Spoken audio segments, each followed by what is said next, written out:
Chris, I like when you tell the weather story with a time lapse. You've got a pretty good one from today. We have some visual aids too, in fact, right? Because we were saying all during the sunrise show how fun it was to watch the sun and then the clouds kind of move in and hit the Cascades and do their thing. So a little meteorology lesson here. Check that out from the Dalles in the upper left and Timberline, the lower right, as that marine push came in. And the clouds sort of enveloped Mountain Hood, right? You can see that clearly down here at Timberline. But as we switch gears and take up towards the Dalles, you'll watch over the last few frames of this time lapse as the marine layer, the marine moisture gets thicker and thicker and thicker, and eventually the clouds get thicker on top of Mount Hood there. That was kind of cool to watch. All right, here's a look at the visible satellite imagery. This is what you could actually see from space if you were, 22,000 miles up. Looking down on the northwest, the front has basically worked its way into the gorge, right? So there is the outside chance of a sprinkle in some of the higher terrain of the Cascades in the next 1 to 2 hours. The clouds are now breaking up downstream of that here in the wake of the Coast Range. What's happening here is that now that front has slipped through the region, the winds are coming down off the Coast Range. And so when you get sinking air, that helps to kind of erode the cloud cover. And that's exactly what's happening out in western Washington, Yamhill and Polk counties right now. And that clearing will spread eastward as we go through the next several hours.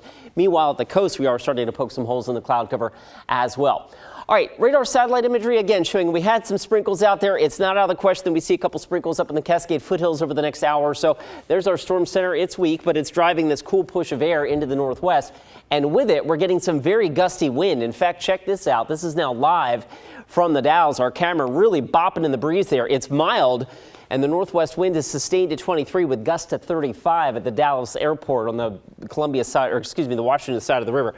There's a wind advisory for that portion of the viewing area through 11 o'clock this afternoon. West wind gusts may be on the order of 40 to 45 plus for the remainder of the day out there. Winds subside overnight and the rest of us should clear out and be setting up for a pretty nice finish to our days. The sky clears in Portland. Temperatures eventually, kind of get into the low 70s today, so a little cooler than yesterday. The east side of the state, it's interesting because you're continuing to warm right now, but that front is quickly bearing down on you. So I'm not sure in Burns and Baker City how much warmer you get from where you are right now.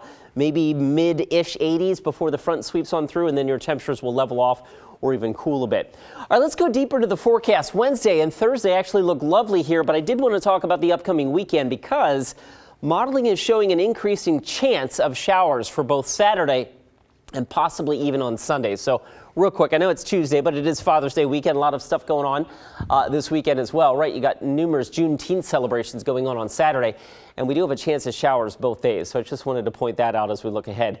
Rainfall potential, on the order of a few tenths of an inch or more, which is significant as we get into late June. All right, for the remainder of today, I've got us maybe getting up to about 75 here in Portland, 76 full sunshine tomorrow. 80 and full sunshine on Thursday. Thursday will be the sunniest, warmest day of the remainder of the work week. And as we look forward to the weekend, cooling down a bit. And we do have that increasing threat for showers heading into the weekend. We'll keep you posted.